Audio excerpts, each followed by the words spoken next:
Bonjour et bienvenue. Bon, j'oublie juste de vous dire quelque chose. Cette vidéo, hein, c'est une partie 2 par rapport à une autre partie numéro un que j'ai oublié de la clôturer. Pardonnez-moi. Parce que la précédente, on a fait, on a fait la peste noire. Maintenant, dans cette vidéo, on va terminer. Normalement, on va clôturer le- le cours.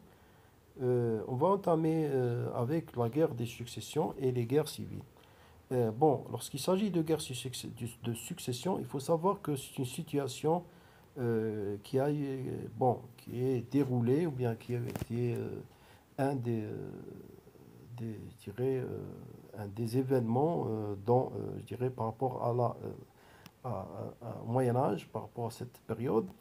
Des guerres à l'intérieur, si on parle de la France, à l'intérieur des guerres, des conflits, des événements intestinaux à l'intérieur de la France, sur tous les domaines, par exemple le domaine monarchique, la monarchie, le domaine social, le domaine politique, le domaine aussi religieux, même intellectuel. On sait bien que c'était l'avènement de ce qu'on appelle l'humanisme, et avec Descartes et ses idées, etc.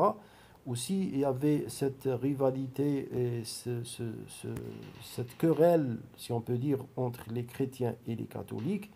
Euh, Aussi le rôle de Henri IV qui a réconcilié entre les deux, apaisé les tensions entre les deux religieux, d'accord, entre les deux côtés.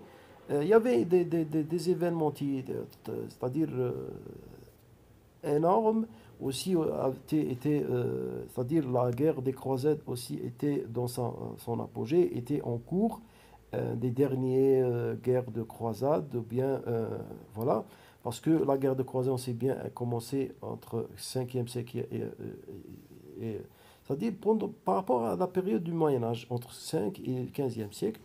Il y avait un problème entre, je dirais, la France et l'Espagne, un problème entre la France et l'Italie. La France, elle revendique un territoire qui, moi, je crois, la zone qui est une zone occupée et revendiquée par les deux.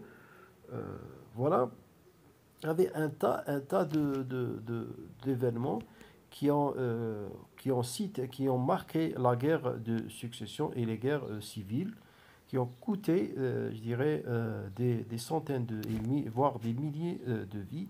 Bon, on va entamer à lire. Le Moyen Âge a connu également un nombre important de guerres dont les motifs politiques étaient divers.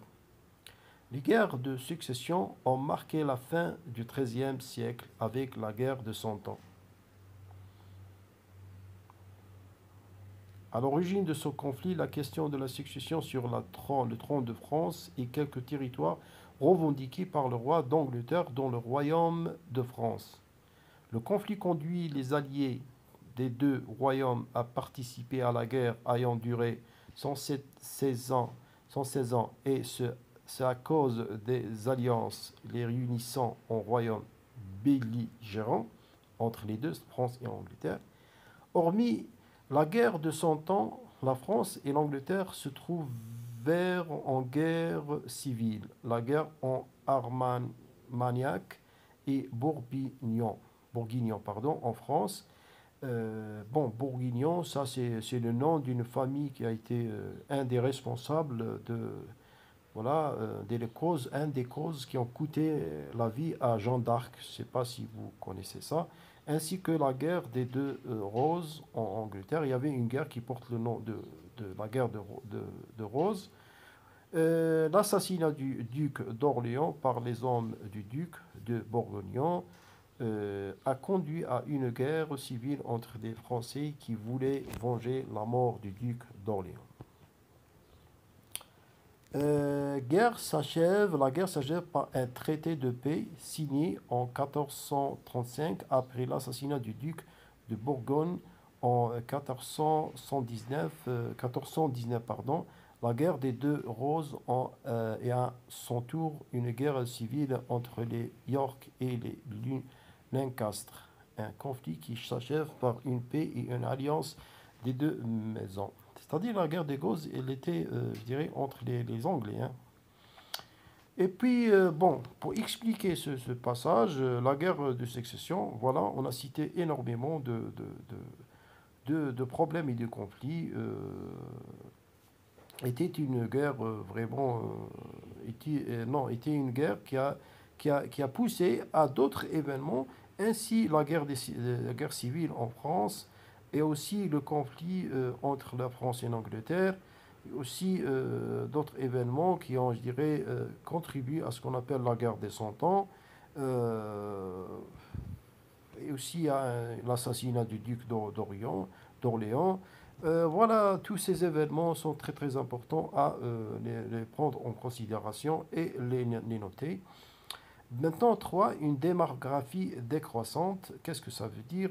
Les divers événements macabres ayant marqué le Moyen Âge ont eu des conséquences graves et très ressenties sur le plan politique, économique et social.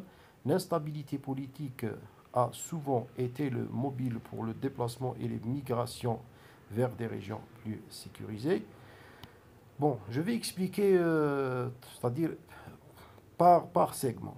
Bon, bon, selon le titre, une démographie de croissance, on comprend que après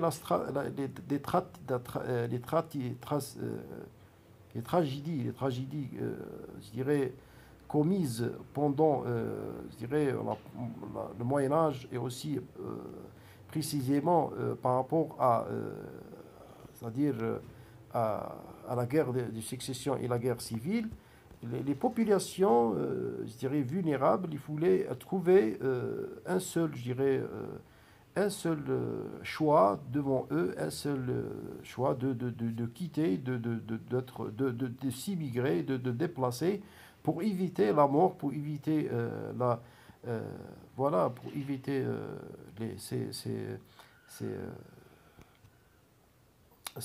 comment dirais-je, ces pratiques, et pour éviter, voilà, de peur de leur vie. Il fallait comment dirais-je, ils déplacent et quittent l'endroit où étaient, les événements étaient, je dirais, atroces. Et vous voyez, la stabilité politique a souvent été le mobile pour déplacement d'immigration vers les régions plus sécurisées, d'accord? Le partage disproportionné des populations est un détail important lié au fait que plus les régions sont sécurisées, plus la démographie est importante. Il y avait un partage disproportionné, c'est-à-dire inégal, injustice. Voilà, une population qui était, je dirais, acceptée ou bien qui peut, je dirais, être admis dans des zones, voire que d'autres non. Voilà, ça c'était la doctrine de la féodalité, la doctrine du Moyen Âge. Celui qui possède, je dirais, des biens, des sous, il est bien représenté, il prend des places, c'est-à-dire, il peut payer, payer en guise de sa vie, etc. C'était la loi du plus fort. Cette même démographie varie d'un moment à l'autre pendant le Moyen Âge. Si pendant les temps de guerre, comme la guerre de Cent Ans, la chute de la démographie est liée aux victimes des combats, c'est pendant le XIVe siècle que la peste noire faisait des ravages en décimant des populations antiques. La courbe de décroissance démographique était plus importante. Voilà, on comprend maintenant pourquoi le titre est noté ou bien cite démographie décroissante. C'est-à-dire que malgré qu'il y avait des événements, je dirais, terribles qui ont causé des victimes par rapport à, je dirais, la guerre, hein, la guerre civile. On cite ici la guerre de succession et les guerres civiles, hein, parce que les guerres aussi, ils coûtent des victimes, coûtent des vies. Ça, c'est un côté. Et plus aussi, je dirais, ce déplacement des gens, c'est bien que lors de déplacement, il y a aussi, il va coûter, voilà, il va coûter des vies, n'est-ce pas? Et en plus la tragédie et le drame de la peste noire qui va aggraver la situation, et comme ça, la population, elle va être réduite avec le temps, on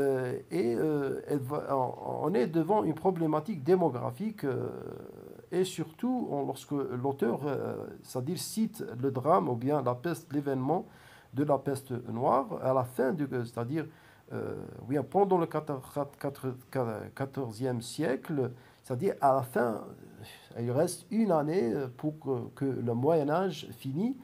Alors, on peut dire que cette période s'est clôturée par une perte de vie considérable. La démographie d'équation pour cause citée précédemment conduit à un manque flagrant de main-d'œuvre pour l'agriculture particulière. L'arrivée de la peste noire, cela conduit à une régression de l'exploitation de terres et par la suite d'une amélioration de la condition paysanne à partir de la fin du XIVe siècle. C'est-à-dire que cette perte de vie, bien sûr, elle va nuire, hein, elle va causer des problèmes sur, par exemple, l'agriculture. Alors, qui va travailler la terre? Il n'y a personne, parce que on n'a personne. Il reste que je dirais, une population vraiment restreinte. Alors, c'est aussi, comment dire, à causer des problèmes par rapport à la cultivation de la terre et aussi à d'autres, je dirais. Et on peut aussi tirer par rapport aussi à l'artisanat, par rapport à la construction, d'armement, si on peut dire, à tout, hein. Parce que l'homme qui bâtit la civilisation, c'est pas la civilisation qui bâtit l'homme, non. C'est grâce à l'homme que tout marche, que tout peut épanouir et peut avancer. Je pense que j'ai parlé bien, j'ai expliqué bien avec une prononciation, je dirais, euh, bonne prononciation d'événements. On a ajouté, on a cité des informations. Voilà, j'attends votre commentaire, j'attends votre j'aime. Je suis très très reconnaissant de votre, c'est-à-dire de votre, je dirais dire, de votre fidélité, bien sûr. Merci de votre attention et à la prochaine.